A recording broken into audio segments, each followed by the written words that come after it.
Chapter 17. He turned his back to the campsite and looked to the wreckage. He had a lot to do: rebuild his shelter, get a new fire going, find some food, and get ready to find some food, make weapons, and he had to work slowly because his ribs hurt. First things first, he tried to find some dry grass and twigs, then peel bark off from the nearby birch to shred into the fire nest. He worked slowly, but even so, with his new skill, he had a fire going in less than an hour.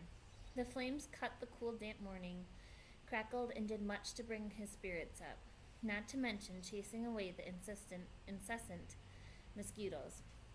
With the fire going, he searched for dry wood. The rain had driven water into virtually all the wood he could find, and at last located some in the thick evergreen where the top branches had covered the lower dead ones, keeping them dry.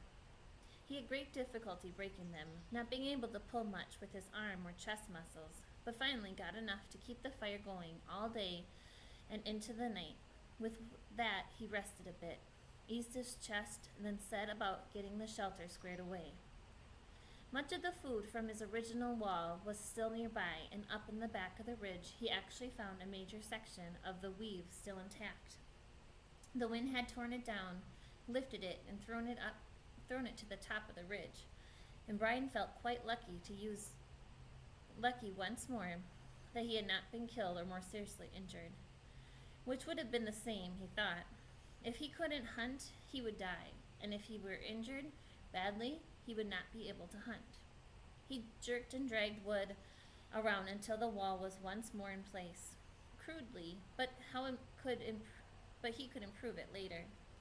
He had no trouble finding enough pine boughs to make a new bed. The storm had torn the forest to pieces up in back of the ridge, and it looked like a giant had become angry and used some kind of massive meat grinder on the trees. Huge pines were twisted and snapped off, blown sideways. The ground was so littered with limbs and tree tops sticking every which way that it was hard to get through. He pulled enough thick limbs for a bed, green and spicy with new broken sap smell, and by evening he was exhausted, hungry, and hurting, but he had something close to a place to live again, a place to be. Tomorrow, he thought, as he lay back in the darkness, tomorrow maybe the fish would be back, and he would make a spear and a new bow and get some food. Tomorrow he would find food and refine the camp and bring things back to sanity from the one completely insane day. He faced the fire, curving his body. He rested his head on his arms and began to sleep when a picture came into his head.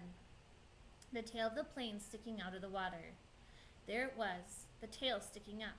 And inside the plane, near the tail somewhere, was the survival pack. It must have survived the crash because the plane's main body was still intact. That was the picture, the tail sticking up and survival pack inside, right there in his mind as he dozed. His eyes snapped open. If I could get at the pack, he thought. Oh, if I could get at the pack. It probably had food and knives and matches. It might have a sleeping bag. It might have fishing gear. Oh, it must have so many wonderful things.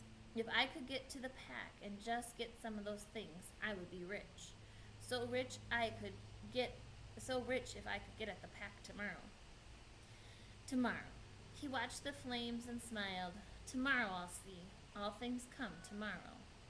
He slept deep and down with only the picture of the plane tail sticking up in his mind, a healing sleep. In the morning he rolled out before true light.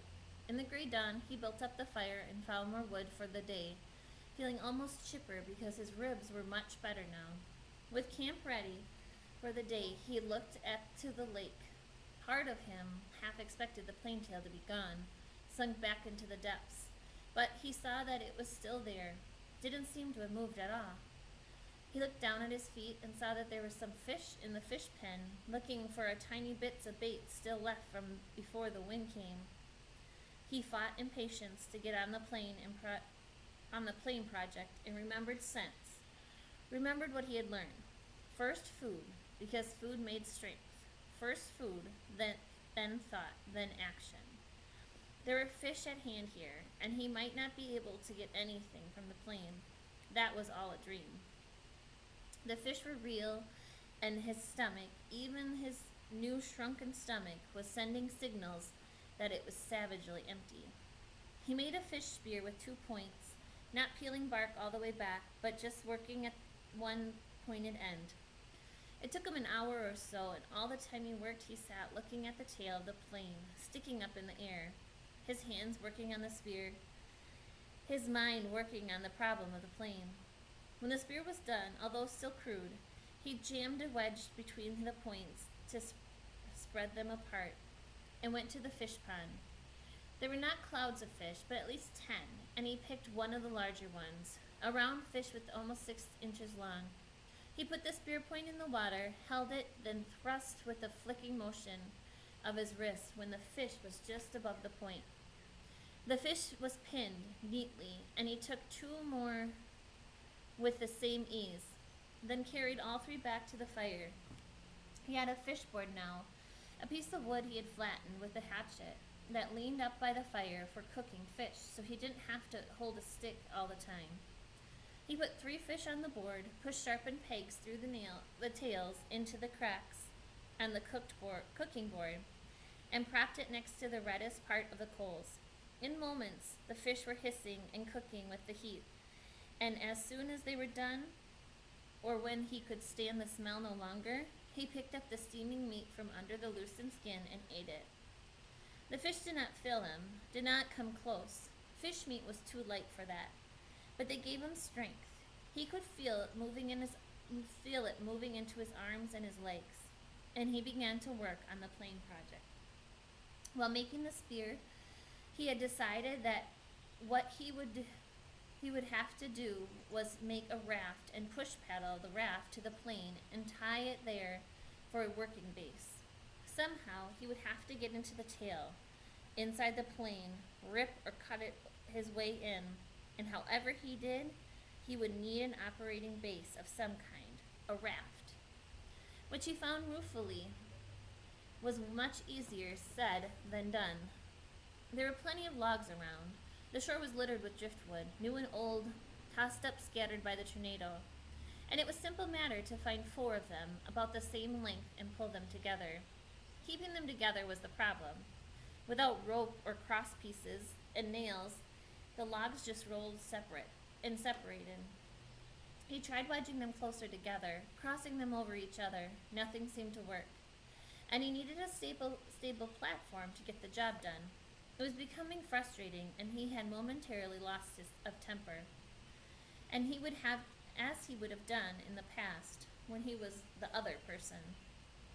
At that point, he sat back on the beach and studied the problem again. Sense, he had to use his sense. That's all it took to solve problems, just sense. It came then. The logs he had selected were smooth and round and had no limbs. What he needed were logs with limbs sticking out. Then he could cross the limbs of the one log over the limbs of the other and weave them together, as he had done his wall, the food shelf cover, and the fish gate. He scanned the area around the beach and found 4 dry tree tops that had been broken off by the storm. These had limbs, and he dragged them down to his work area at the water's edge and fitted them together. It took most of the day.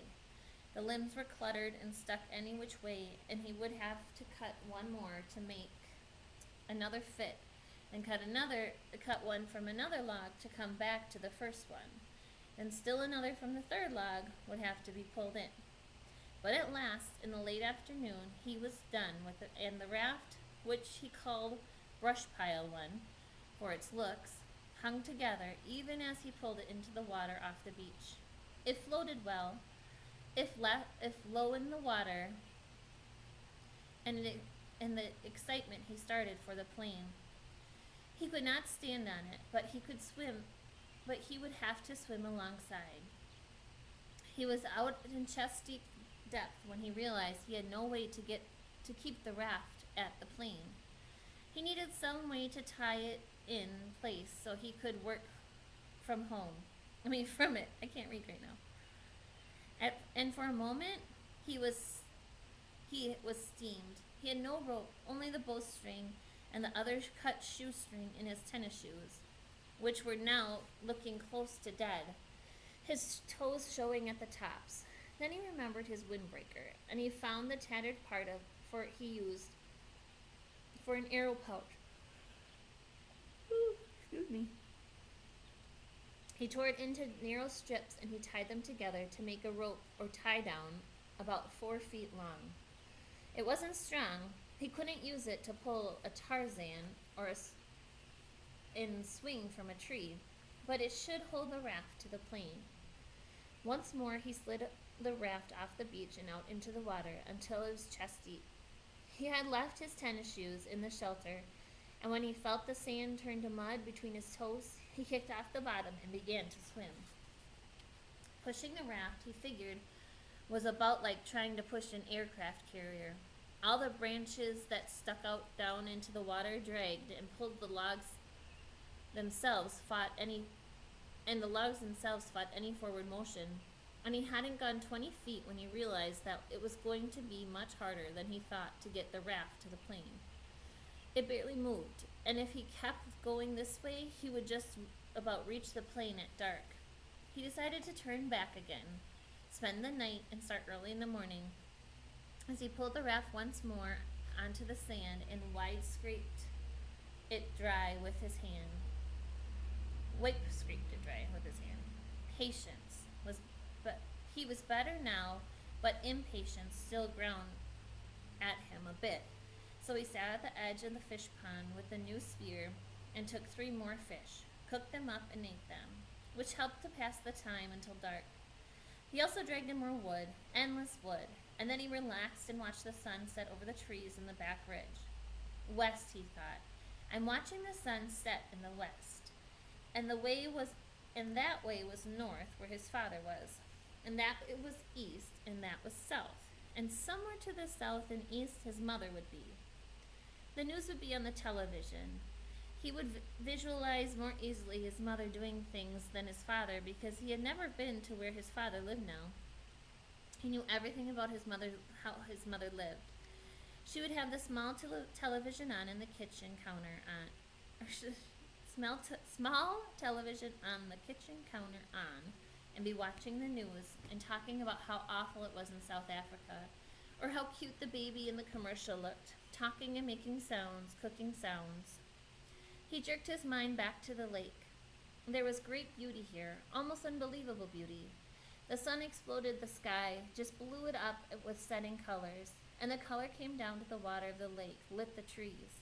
Amazing beauty, and he wished he could share it with somebody and say, look there and over there and see that.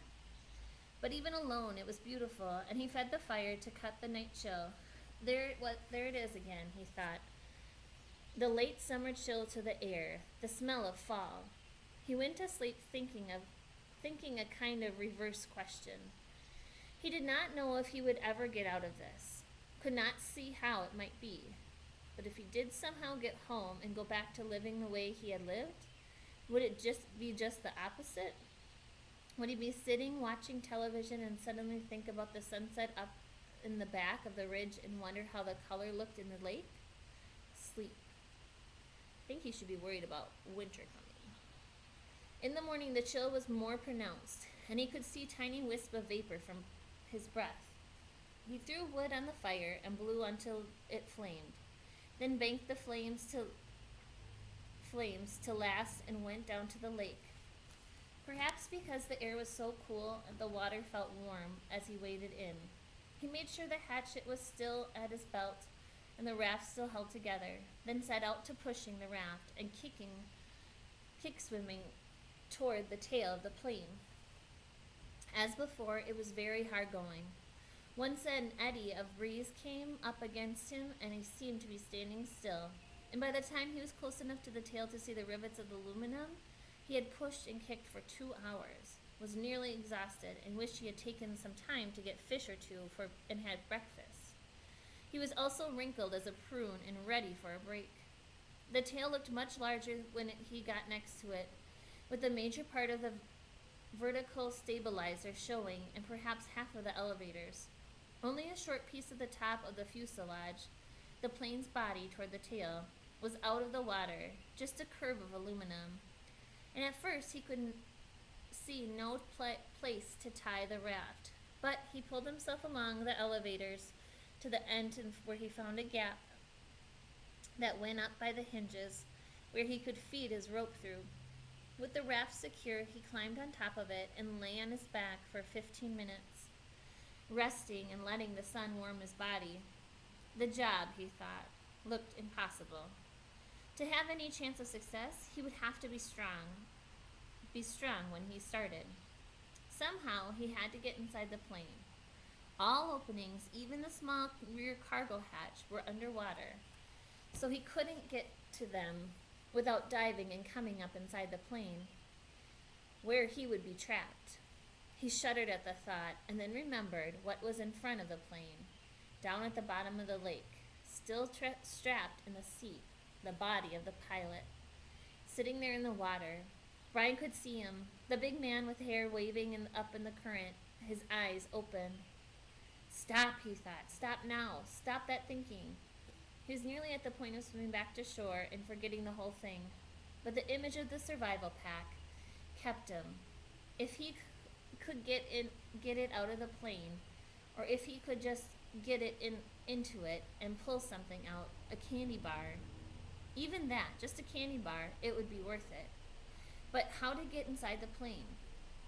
He rolled off the raft and pulled himself around the plane. No openings. 3 times he put his face in the water, opened his eyes, and looked down. The water was murky, but he could see perhaps 6 feet, and there was no obvious way to get into the plane. He was blocked. That's the end of the chapter.